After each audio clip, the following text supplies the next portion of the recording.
Thank you very much for everyone who has been able to join us this evening. It is a wonderful day to be a woman. It's a wonderful day to be a woman in tech, for that matter, and everyone else who is inspired by everything ICT. It's really encouraging. And today we are going to talk about amplifying the involvement of girls in ICT. The reason why we're doing this is because we feel that there is a need for us to spread word, or rather emphasis, for the need of having more women joining this platform and everything ICT. And with that being said, we are very fortunate to have a very diverse group of experts and practitioners with us today. They're going to share their experience and also tell us how they made it and the challenges they face. Basically just share with us the whole experience of how they reached where they are. And just for the sake of introduction, I am your moderator for this evening. My name is Hao Makatundu from Smartnology. I am working with Smartnology as the business director.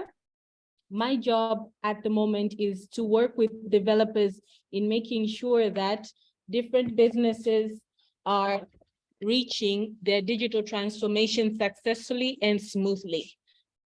Just a bit of a roundup, or rather a quick introduction towards who is part of our panel this evening.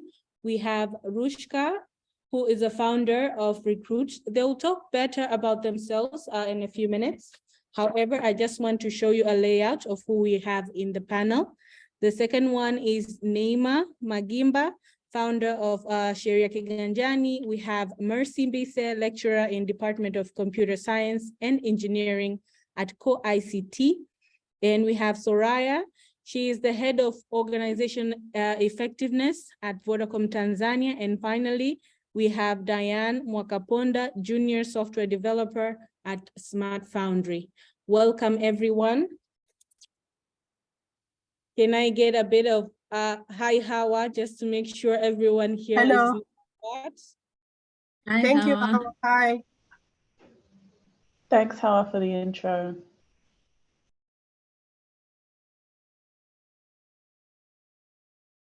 Awesome. So I would like to invite Rushka to be the first one to give us an introduction of her as an individual, as also as founder for Recruit Africa. Welcome, Rushka. Thank you, Hawa. Yeah, maybe since I'm the first one, I'll hopefully be setting the stage. It's always scary to go first, but so my name is Rushika for everyone who is attending the webinar. By profession, I'm actually an economist and a public health specialist. So I got my degree in economics and public health from Yale University, which is in America. And in essence, my career journey hasn't really reflected the degree I got, because I got into tech at a pretty young age. And my first job was with Salesforce Foundation. So we were working on how to get CRM platforms and the concept basically within developing markets and nonprofits in particular. From there, I had joined African Leadership University, where I was a professor, and I was teaching a course which was on pre-management consulting, which is also in a way where my interest in tech or pushing women in STEM really began. After that, I joined Celcom in Tanzania. I was their head of business development and then chief strategy officer. So I worked with their MasterCard project within all of East Africa, as well as other parts of Africa. So I'd been to Zambia, Uganda, Somalia, Tunisia, and trying to implement tech products over there. And about last year, I basically left the corporate world, I would say, and I started my own business in the HR and people operations space, and it's called Recruit Africa. But what I do basically is companies that are trying to enter the East African markets, and in essence are trying to set up launch teams, their first teams in the market.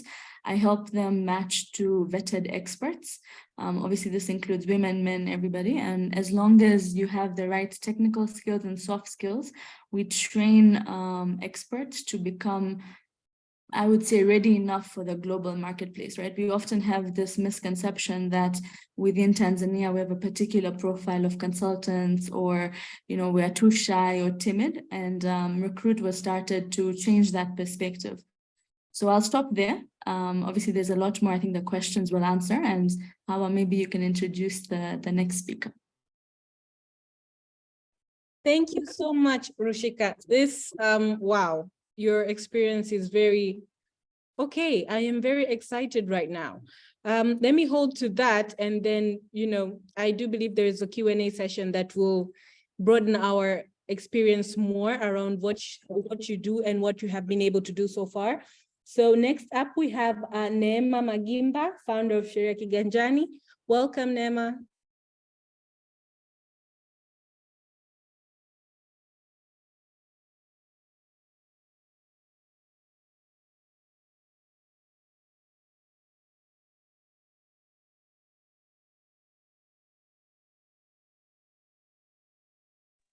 Okay, it seems we are missing Neema at the moment. However, we can come back to her later. Mercy Mbise, welcome, please. Thank you, Hawa. Good evening, everyone. And I'm happy to be here with you, well, electronically. Yeah, my name is Mercy Mbise, and I'm a lecturer in the Department of Computer Science and Engineering at the College of ICT, University of Dar es Salaam. I did my bachelor degree in computer engineering and PhD in electronic systems engineering at the University of Essex in the United Kingdom. And after completing, I came back home and got employed at the university as a lecturer in the Department of Computer Science.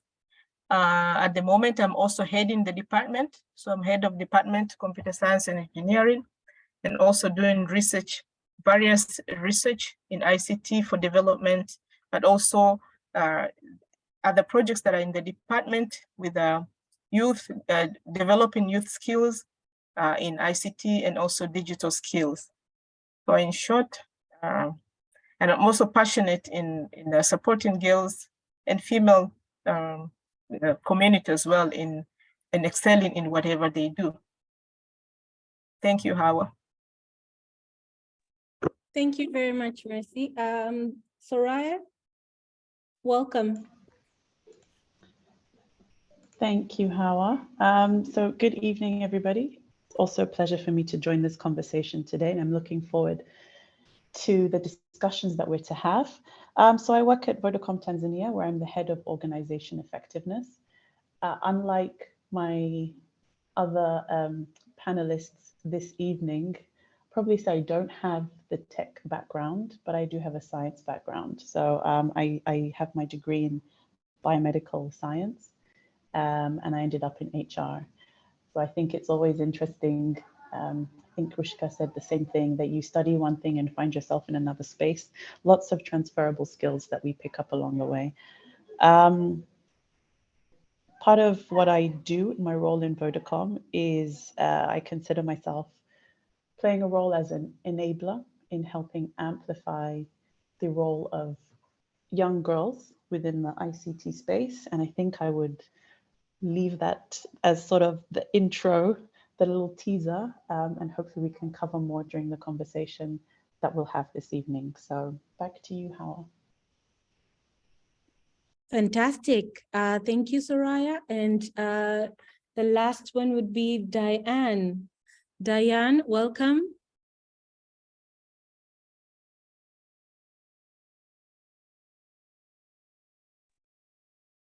Hello, everyone. My name is Diane Makaponda. I'm a junior software developer at Smart Foundry. I started my career from the University of Dodoma, where I took software engineering course. Then went to an internship at Software Consultants Limited. Then from there, I joined Smart Codes Consultants as also a junior software developer, and then moved to Smart Foundry as a junior software developer.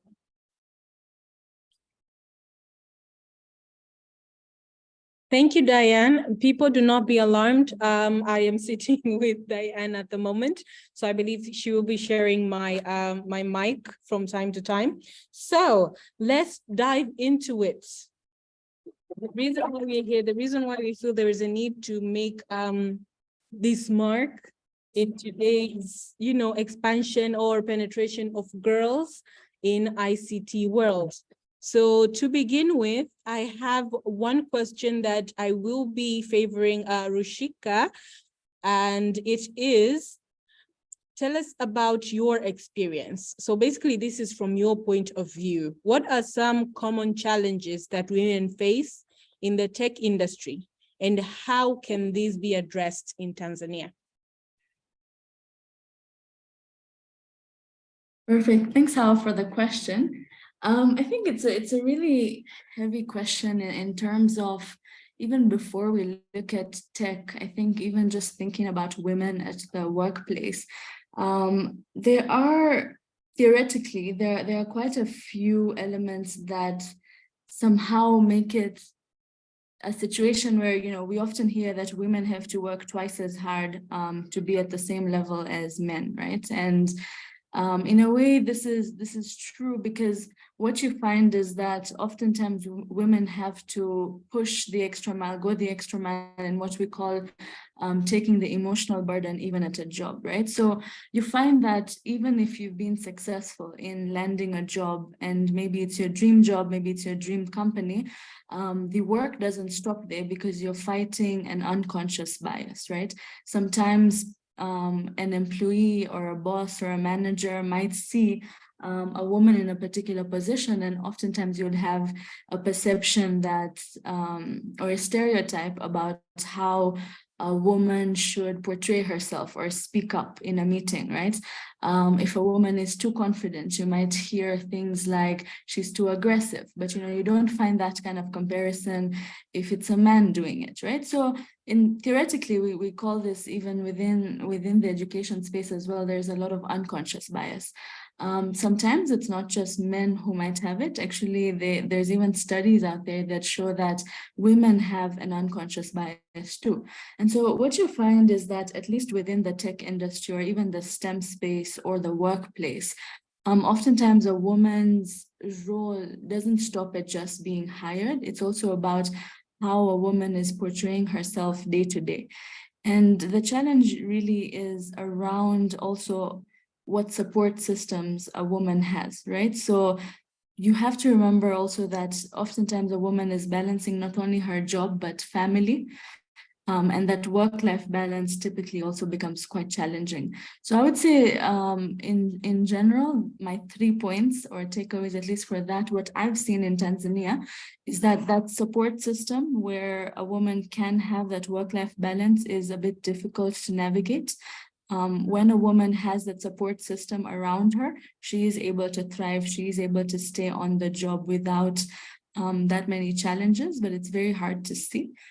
Second, it's the unconscious bias that we face across all, whether you're a man or a woman, within the workplace. And then third is still going that extra mile to prove your worth and to prove that you deserve to be there. Thank you very much, Rushika. And that was very informative, in the sense that, most of us do find that stereotype kind of thing is still nagging behind our mind, but it's something that we find ourselves that we have to face. And yes, I do agree with you. I believe that everyone else in the audience will agree that there is still that difficulty that we're finding when it comes to, women have to work like twice as hard, as you said, but also there's an issue of work-life balance. And we do need some bit of support there, just to raise awareness and so. So my next question will be directed to Mercy. And this goes as, how can universities and educational institutions better support girls in their pursuit of technology-related careers? Yeah, thank you, Hawa. Yeah, I think first of all, I should congratulate the first speaker or the first panelist. I totally agree with you. Women have to work like probably twice or 3 times harder to keep up with the pace. But for the sake of universities and educational institutions, they should, from my thinking, that they have to build a culture of role models from staff to the government, for existing staff at the university, but also all the role models in the government. Now, at least we have a very good example, like our president is female. So that's, for girls, that is a role model. So when students see such inspiring role models, it becomes a little bit easier for them to pursue such careers in STEM. And with this, with the attitude that it's actually doable for a woman to hold such high positions. But also the educational system can zoom into complex issues around the girl child. You know, issues like family expectations, religious influences, you know, existing traditions, you know, all those things that bind female students into pursuing their STEM careers or technology-related careers. And so these things usually actually they contribute to root causes that hinder them to pursue those careers. So, and this process must be a bottom-up approach, you know, from the family level, like encouraging girls or young girls that you can actually do it, and having role models at the top leaderships that will make at least their confidence, boost their confidence, and actually know that it's actually doable. But I should insist that this should be done again from the lowest level, because when we leave it to the point where girls are now at the university level, or at least A level, it kind of becomes a little bit too late to inspire them. So it should start from the bottom up. But also programs that are offered at higher learning institutions and lower levels should be designed in a way that they don't scare off girls. You know, I remember when we were studying, you know, like primary school, secondary schools, like maths is for boys or science is for boys. So they should be designed in such a way that they don't scare off girls. Okay, for instance, a girl should be comfortable to pursue programming. Yeah, just one of the tech subjects that is considered hard and is just for boys or for the male gender, that they should be comfortable in pursuing that without the fear of not being in a good position or have time, or, you know, to have children and take care of them and so on. So yeah, so those are the few issues that the university or the educational systems, or even the society at large, you know, should support girls so that they can pursue their technology-related careers. Thank you, Mercy. That was very powerful. And I do agree with you on the role model aspect of things. I think most of us are lacking in that area, meaning that we do have girls out there that want to come into this industry, want to learn more about ICT and all its related parts, but then they fail in understanding that, you know, everyone needs someone to look up to. And maybe if I follow a certain person's way of life, or rather the way that they struggled or endured things until they reached the happy places, you know, I can actually do it as well. And yes, I do believe that if we are to build in that perspective, then everything will start seeing the light at the end of the tunnel. So, okay, my second question goes to Soraya. So Soraya, one is, I am super curious about what this Code Like a Girl is, this project, but also I would like to know what is the reason behind Vodacom creating this project, and how has it impacted the lives of young girls who have been participating in it? Thank you, Hawa, and I'm so glad you asked that question immediately after Mercy spoke, because I think there's something, there's a few things she said there that really set me up to introduce the Code Like a Girl program. So she was talking about how there's a role that, you know, society at large need to play in terms of not scaring girls off from these perceivingly complicated or difficult studies. And Code Like a Girl is exactly that. So you asked, how did it start? So Vodacom actually started with Vodafone, that's our parent company in the UK, picked up a study done by UNESCO that showed that when they looked at science subjects, computing, engineering, mathematics, they found that females or girls only made up 22% of the total students in those areas, which was just really not acceptable. And as you take that study further into different countries, you start seeing similar statistics. When we looked at the data for the last published data we had on the number of students that gone into similar subjects at the University of Dar es Salaam, the numbers were around 17% were female. And that starts to translate into the workplace. So, you end up having less than around 20% or even less women in technology space within the workplaces. And at the same time, we're saying that women are the future. So Code Like a Girl really came in to start making young girls between the ages of 14 and 18 realize that there is a space for them within the technology field. And the course was designed specifically to teach these young girls basics of coding. So they learn how to some simple HTML language. They learn how to build websites, how to develop concepts in terms of business ideas. And within a span of a 4-day workshop, they end up having, a workable website that they present back in small groups. They compete and winners are announced and the winners get prizes. So it really is just giving them a taste of coding, an introduction into coding that hopefully whets their appetite and then inspires them to take on further, to pursue it further as they continue with their Form 6 and university education choices. In terms of what has been the impact, I mean, it's crazy what the impact has been, and there's all different types, all different ranges of stories. But I think I'll start at the most basic level for now, and maybe more will come in the discussion. But there are some girls who have never seen a computer until they step into the classroom. So the girls that we bring into the Code Like a Girl program come from very different backgrounds. They come from, majority come from government schools where they don't necessarily have fancy computer labs or access to technology the way one would expect in a private school.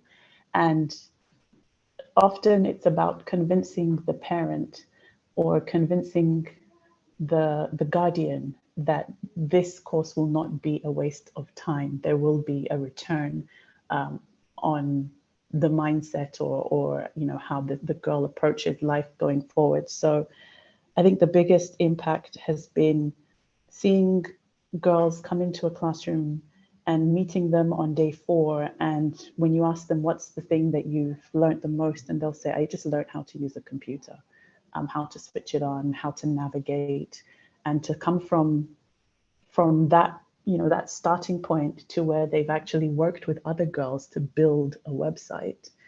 It just goes to show that when you do impart knowledge and share, there's no limits, there's no boundaries to what can be achieved.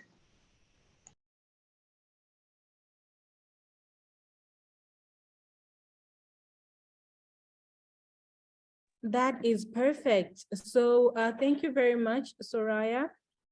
I like seeing the fact that you guys went an extra mile, just to create this familiarity with young women, young girls out there. And the fact that you do see some sort of a positive outcome coming out of it, it means that we are in the right track towards making an impact in a bigger scale. Now, I've received a tiny request from the rest of the attendees. They would like to see our faces. So guys, how accommodating can you guys be? I'm willing. I tried, but it didn't work. So I'm not sure if Do you guys see me? No, not yet. Not yet? I Okay. don't. Just give me a tiny second. Let me work my wonders and put my lipstick properly.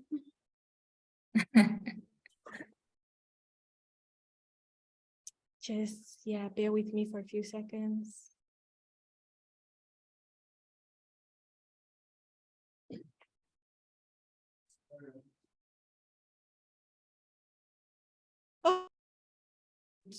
We have a hand from Rashida. Hello, Rashida.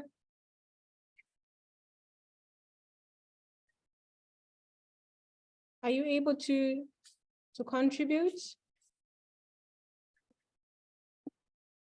Hi, do you see me now? How's my lipstick? I was kidding about the lipstick. We see you, Hawa. Fantastic. Okay, so I see that we have Rashida who raised her hand. I'm just going to allow her to talk so that she's able to share her feedback. Yeah, so thank you so much for this session. It's very empowering, and it's also very interesting to see young women having this safe space to share their experiences and probably, you know, pave the way for other girls to pursue careers that have been, you know, dominantly for men. So I just wanted to say well done, and keep doing whatever you're doing. It's a very good example for other girls to see that it's possible. And also to address the bottlenecks that you faced, the way you're sharing. It's good lessons for others also to learn that it's not an easy path, but then we have to change the policies, we have to change the role models, we have to change how institutions, you know, perceive girls' capacity to pursue STEM, but also IT careers, also to have women who pursue these causes to be able to be employed in institutions that think that girls usually, I mean, women can also contribute effectively. Because so far, the field of IT and innovation is taken as a male. I mean, men are the ones who are more capable. So it's good to break the stereotype, the myth, and also to change perceptions of girls' capacities or women capacities. And I agree with you that we need to start early so that we don't intervene when it's quite late, to start changing even the empowerment of the girls themselves, that they're able to pursue STEM, you know, courses or science courses from when they're young. So we are changing. It's a major improvement, considering the past. I think even to see women in engineering courses was a rare sight. That now we have a lot of women taking architecture, engineering. It's a great progress, and we're going to get there. I think I'm optimistic. Thank you so much, but there's a lot to be done. Thank you so much, Rashida. Okay, the rest of the panelists, it's your turn to reveal yourselves. I've already done the first step. Welcome. So I think, Hawa, you have to allow us, or maybe the Smart Lab has to allow us, because right now it tells us we can't when I click on start video. All right. Okay, my engineer is kind of doing his thing. Just a second.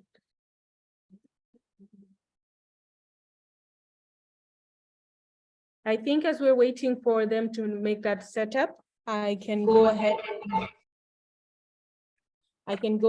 And add a final question, you know, just the first question roundup to Diane. And Diane, can you share with us the examples of how Smart Africa Group has actively worked to promote diversity and inclusion in the workplace? This might come as a bit of a shock.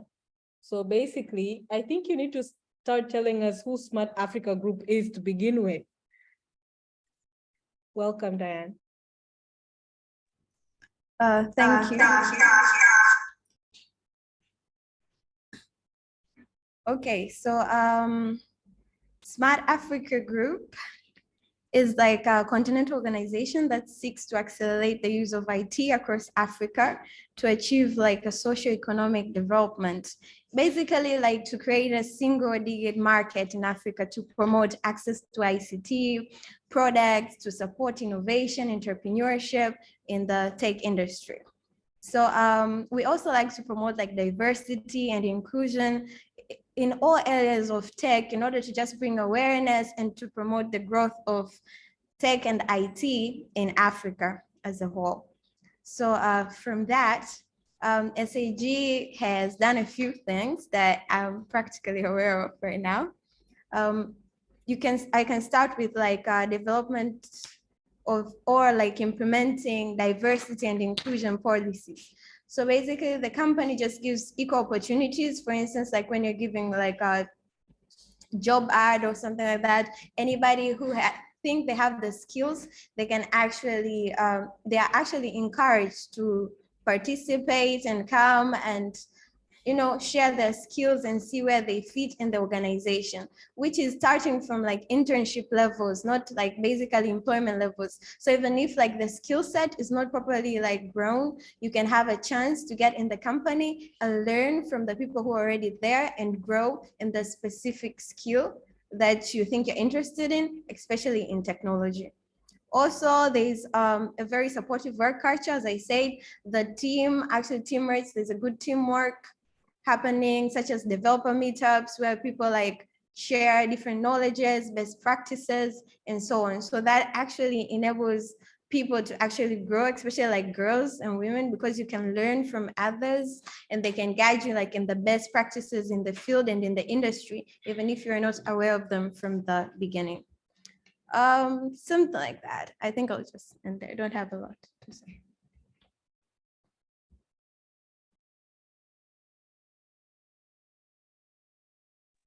Thank you so much, Diane.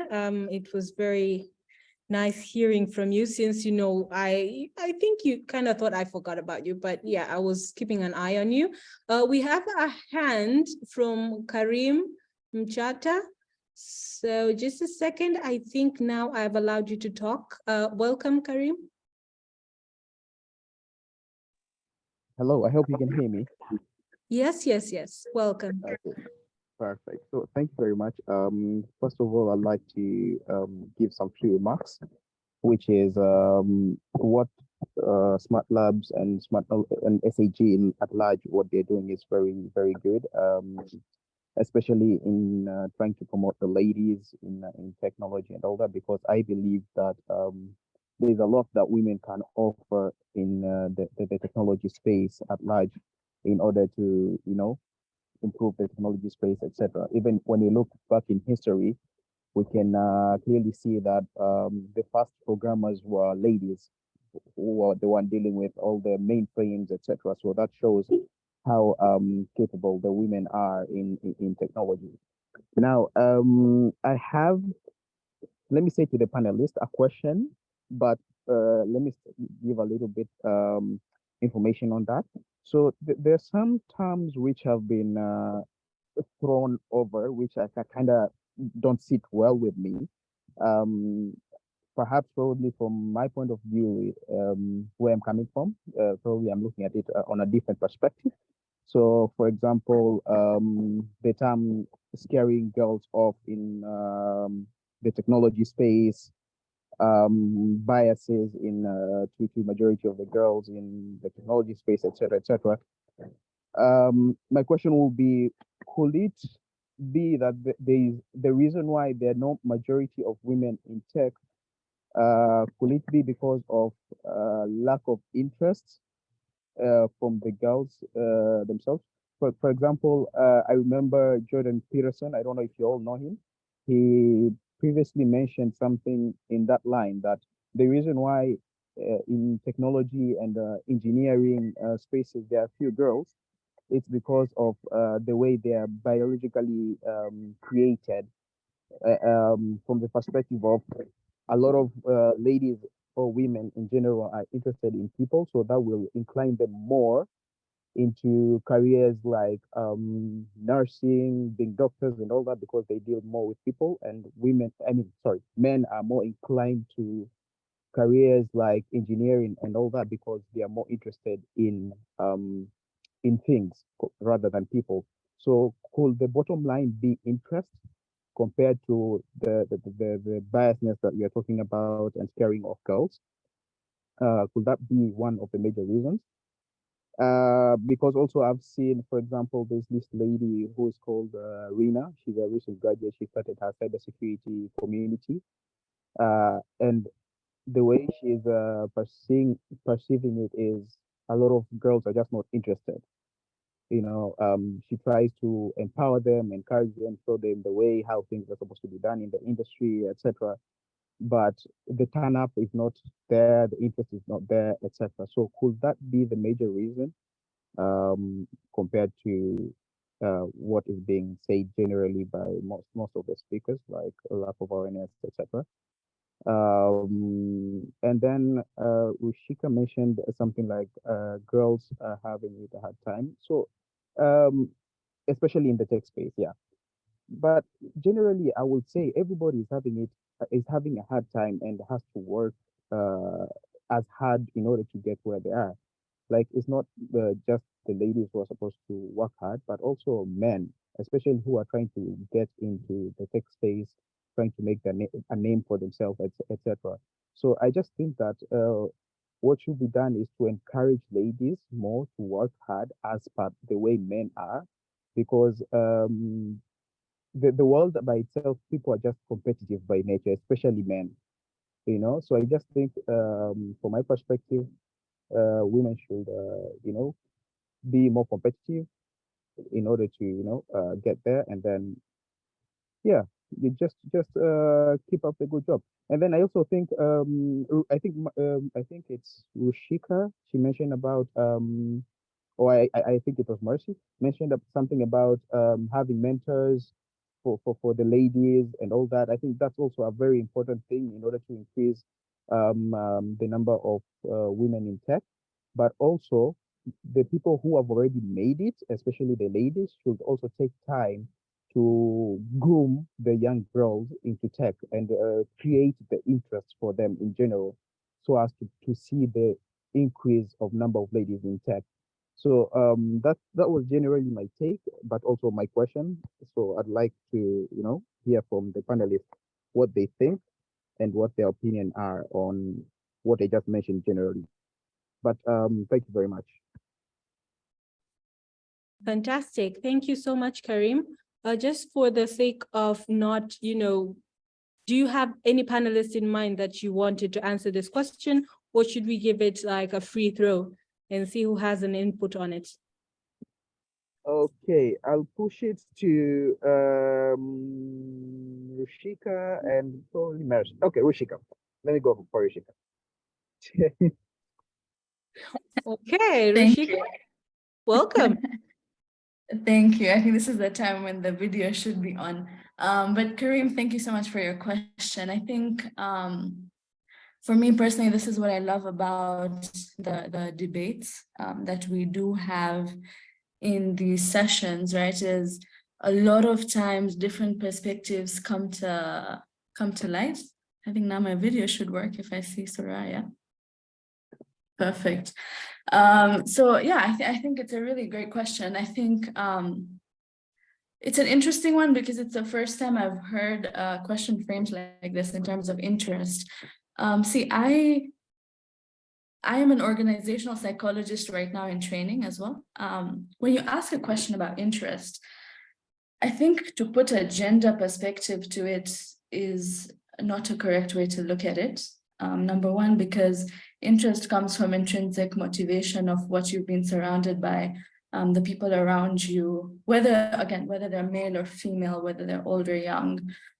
So interest, I don't think is driven necessarily by whether you were born or male or female.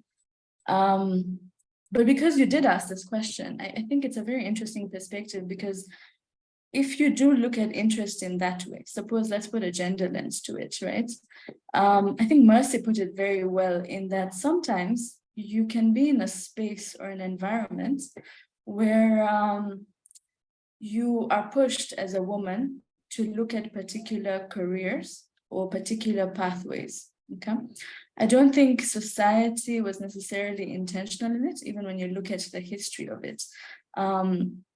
When women are encouraged to do that, and I think this is why this dialogue is so important, is because as more women are coming to the public space to talk about their stories, that they've made it in tech, as we call it, I think other younger women are being inspired to say, hey, maybe what I'm hearing at home isn't the right way, and perhaps there is another path to look at, right? And I'll tell you something in terms of, I studied in America, and I'll tell you, even in the engineering classes, there were barely 2 or 3 women, and it was otherwise mostly men.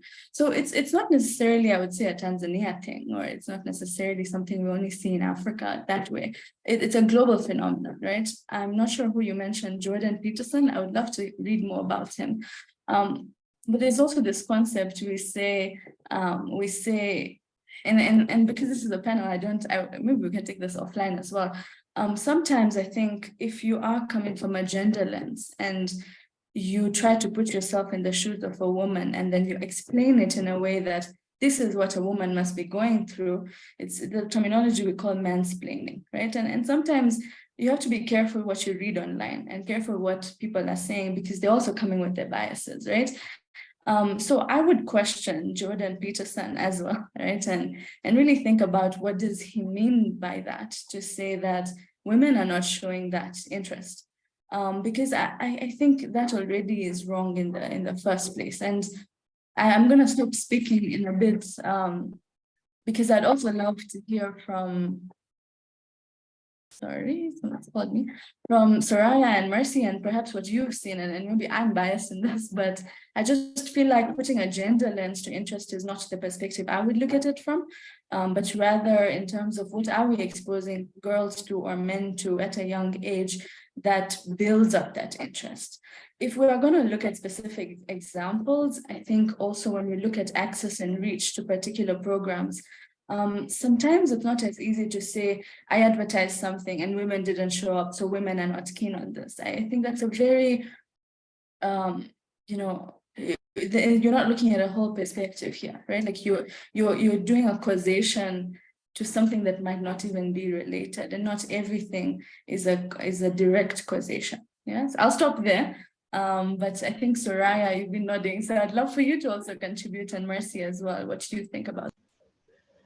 So I think the only thing I would add, Rushka, and you kind of touched on it, was if it is, and this is related to the interest topic, if the assumption is that girls and women are just not interested, the question is, are we comfortable with that? And I don't think we should be comfortable with that at all.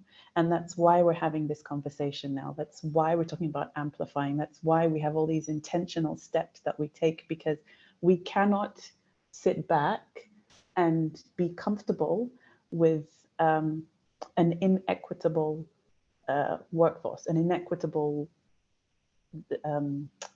world. There will never be, there might not be pure equality, but why would one group of people, not just gender, but any person, have more opportunity than another? And I think we shouldn't be comfortable with the fact that women aren't interested, if that is the assumption.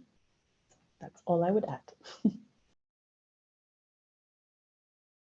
Well, Karim is active.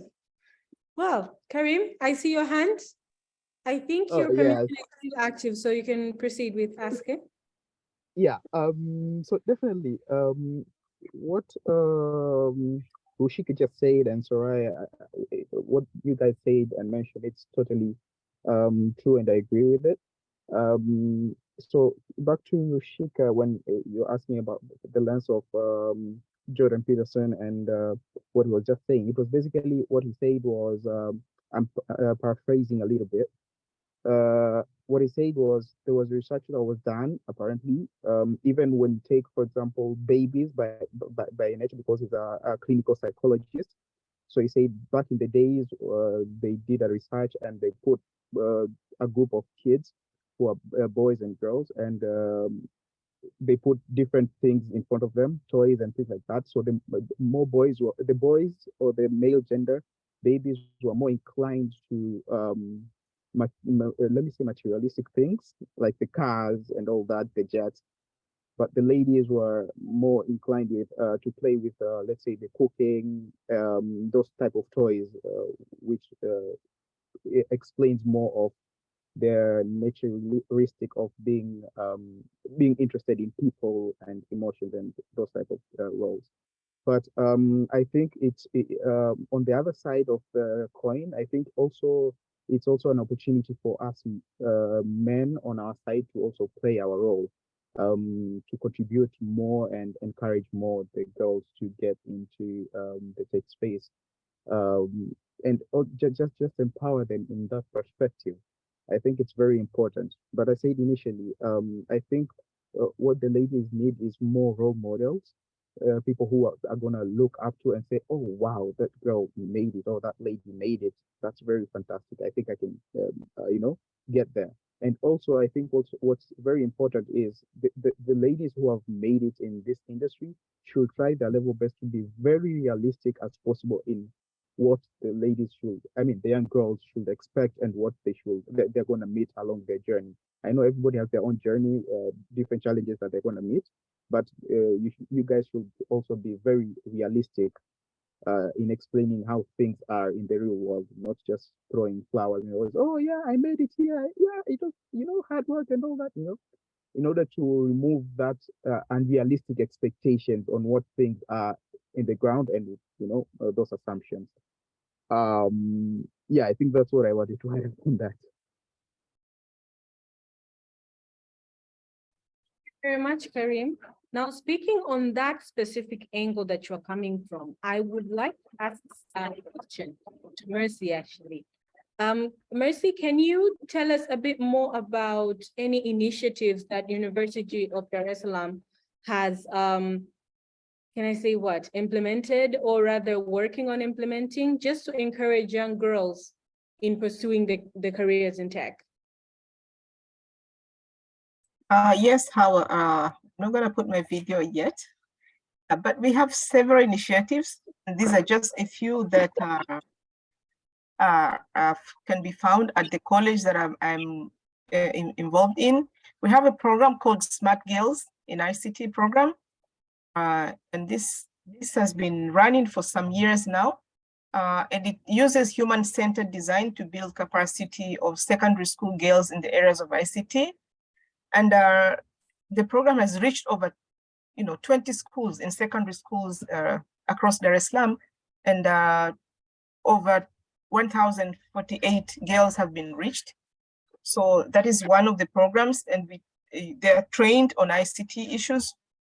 I wouldn't say it's similar to the to Code Like a Girl per se, but I mean, Code Like a Girl is a specific coding, but this other one is basically solving small problems using digital skills. But also we have at the university, we have an Institute of Gender Studies, okay, and they have a gender club that does outreaches to girls and females from primary level to university level to encourage them to pursue STEM and ICT careers through workshops and talks. But we also, at the College of ICT, we encourage gender inclusion in innovation and projects, so that project teams comprise of boys and girls. Usually we every time now we do any project related activity, we usually emphasize that there has to be a balance between boys and girls, just to give the girls, or rather both the girls and the boys, equal opportunity to show their skills, but also to develop their skills. So these are just a few programs that are at the University of Dar es Salaam. I'm sure there are other colleges at the university have various programs that encourage girls and young women to pursue their careers in tech. Fantastic. Thank you very much, Mercy. I see a raised hand from Happy Glory. Give me a second here to allow you to talk. I think you should be good now. Welcome, Happy.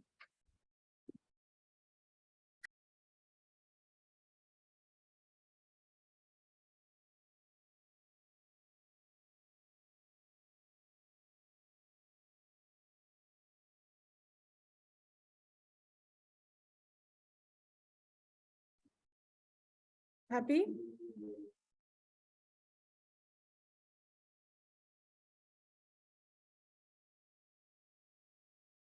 We can't hear you.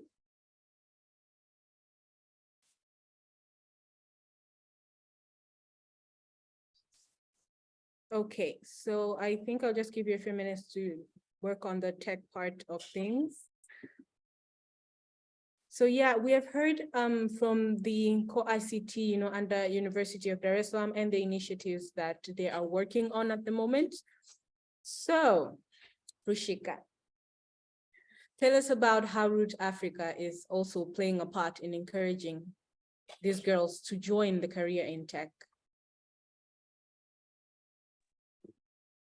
Yeah, thank you. I think, so Recruit Africa, I think, as I mentioned, maybe perhaps compared to Surah and Mercy, I'm a startup. So I started Recruit a year ago.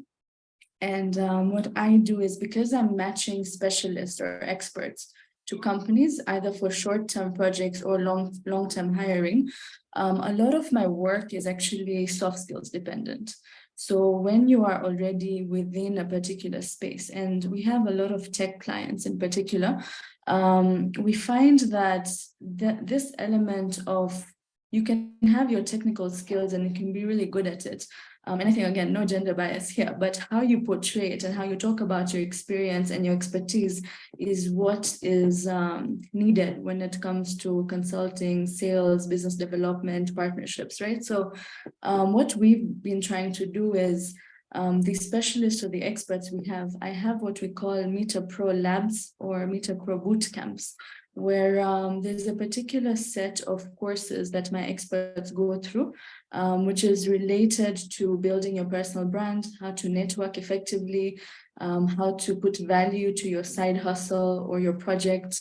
We talk a lot about grit and resilience. So there are a couple of trainings that I have formed from a couple of companies I look up to, our Lean Circles, Startup of You podcast. All of these are global. So we encourage a lot of the experts from my program to go through that so that you can build on these soft skills and be able to be ready to showcase what you do. A second way I've been doing, actually it's 2023, I've started a side project where a lot of women I was meeting, and obviously because I'm a younger startup, I have to be in these spaces also where more women are also encouraged to speak up. You have women in management, women in tech, and there are all these spaces in Tanzania. I don't think we have a lack of them. But what I'm doing now is a couple of side projects in partnership with Lions Club in Tanzania, where we're actually trying to encourage what we call a simulation of women coding certain projects that they can now put in their portfolio. When they're doing that, they're doing it not in a very classical business environment where you have to deliver on time and meet up certain expectations, but they're simulating this, adding it in their portfolio, and then showcasing their work to the outside world, right? Where I come in as recruiter is that now I push you to think about that and how you pitch about it. So that's where I've been contributing a little bit. I would say in my previous jobs, what I would do a lot of, and this was heavily with Cellcom and MasterCard work, is I used to try to really hire more women in senior leadership positions, mid positions, and entry level. A lot of times that, gets missed. And when you are a woman in that space, you do have to encourage that, you do have to push for it. In an organization. So that's a little bit of, in my earlier career, I did that, but right now to Recruit, this is how I support more women in this space. That is really phenomenal, and the angle that you're using is something, that people are not, it's not a normal one. So how people get excited with new ways of doing things. Right now, even I'm thinking of maybe Meter Pro bootcamp, being a member and stuff. But yeah, okay. So Diane, this one is for you. Since you are basically inside, you are the focal point of this whole thing. Like, you are a girl in tech right now.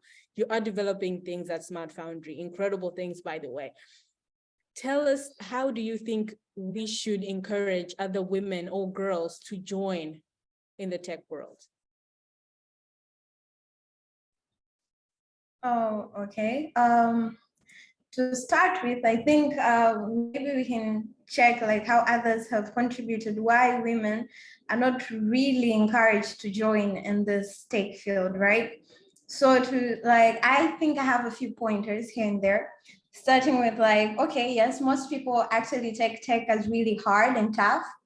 And maybe most women are really not into that for some reason, or maybe are not encouraged to get into it because it's like hard.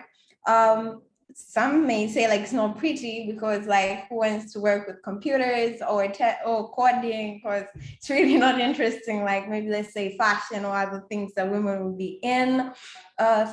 Also, it needs a lot of time, like it needs time to focus, to study, to learn. You have to be up to date with most of the things because the tech world is changing every day, new things, better ways of doing things. So you always have to be in the loop of what is going on. And that is very important. And I think maybe it's very hard. I'm not sure, but it's kind of like most women are really distracted and they really don't put it enough time. Like, so what do we do to make women put it enough time in these places? Maybe provide with them with like role models so that they can see that, okay, maybe most women have role models in like business and like fashion. Those are the things that they'll go for because you can see it in your parents, you can see it in your sisters, like from the starting, like when you are young in schools. So like maybe to go into tech, you need some background in math, some background in science, and how many women are really going for these things? That will actually be like a path to take them to that. We cannot just speak about right now, they're done, like they're in their 20s, they're in their 30s, and want them to join in the tech world, in the ICT world. And we really didn't create even a background for them from when they were young. So like maybe men would start with playing games, being fascinated with like how games are created, being fascinated with how cars work and things like those. From the beginning, it's like, how do we actually mature these people to come into the part that we want them to be?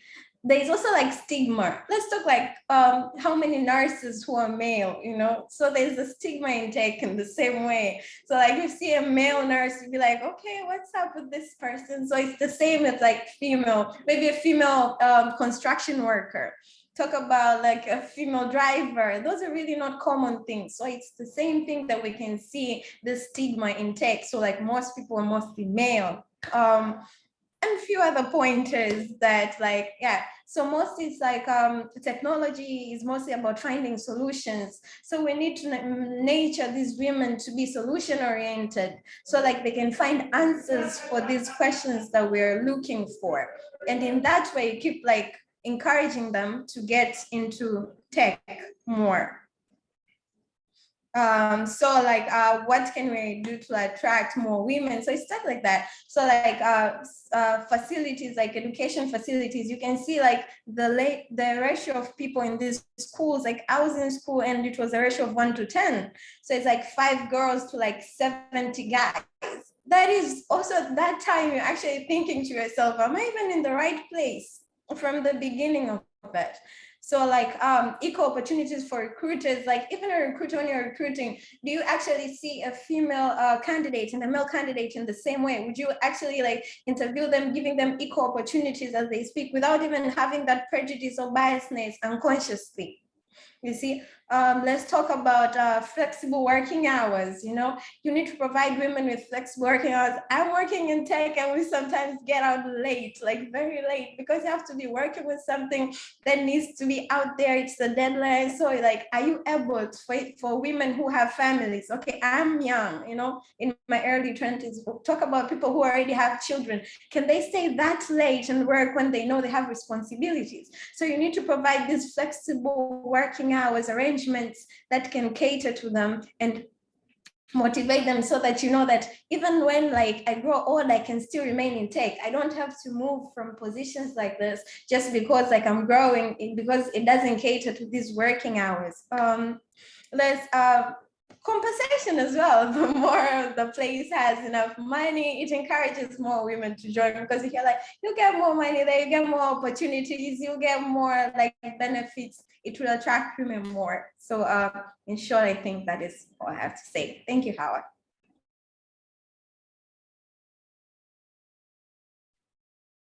Thank you very much, Diane.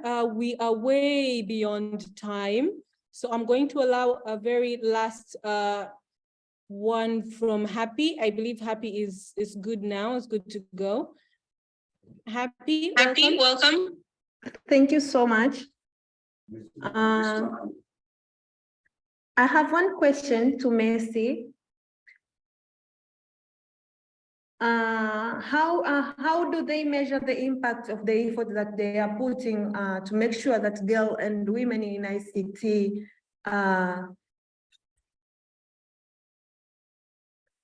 hello? Yes, yes. Yes, can you hear me? Okay, Messi, I have one question for you. And how do you guys measure the impact of the effort that you guys are putting on to support and make sure that most women and girls are in ICT in a way that how do you track your record and progress over time? Yeah, we track records from our alumni, but also from these programs that we run. Some of the girls have been running like for the years until they graduate, probably high school, and then they join the university. So that's the way we track them.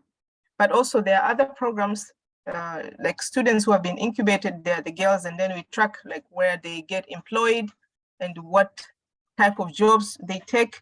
We find that they still continue along the tech side. So it's basically the way we track them. And usually some of them come back and become mentors in the programs. So we know that we've actually done a good job in mentoring them. Some of them come back and become mentors as well. Okay, thank you. So I asked that because as we were talking, you said most girls who go to the tech studies, they end up not becoming they end up not working in a tech field. So I wanted to know because we have this kind of talks forum where we talk about girls in tech, but the real impact of those people, we don't, I can say we don't see them. We see them, but it's not in a large number as we expect it to be.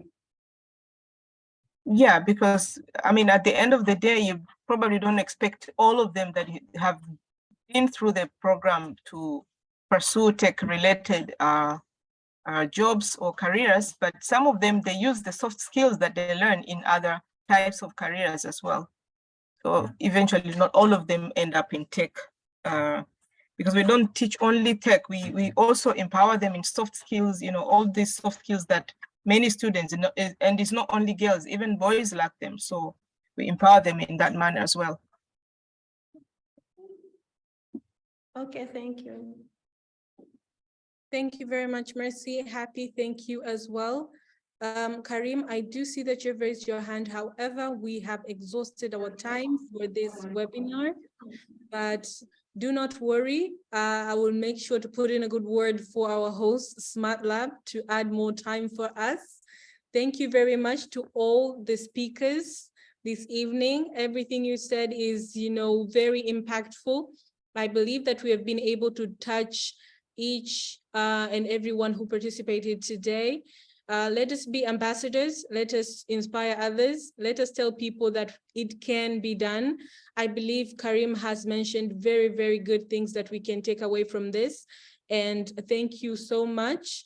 As a farewell, or rather a see you later note, I would like to say that Smart Lab, as our host, was able to put this together for us as part of the campaign that is Tech Her Story. You can see that hashtag on all the social medias, in which the aim is to encourage women, inspire them to join the tech industry. So thank you once again, and I'm hoping to see all of you next time. Thank you for giving us your time. Yeah, and have a good evening. Thank you, Hawa. Thank you, everyone. Thank you, everyone. Have a good evening. Thanks, everyone. Thank you, everyone, for joining. Have a good evening.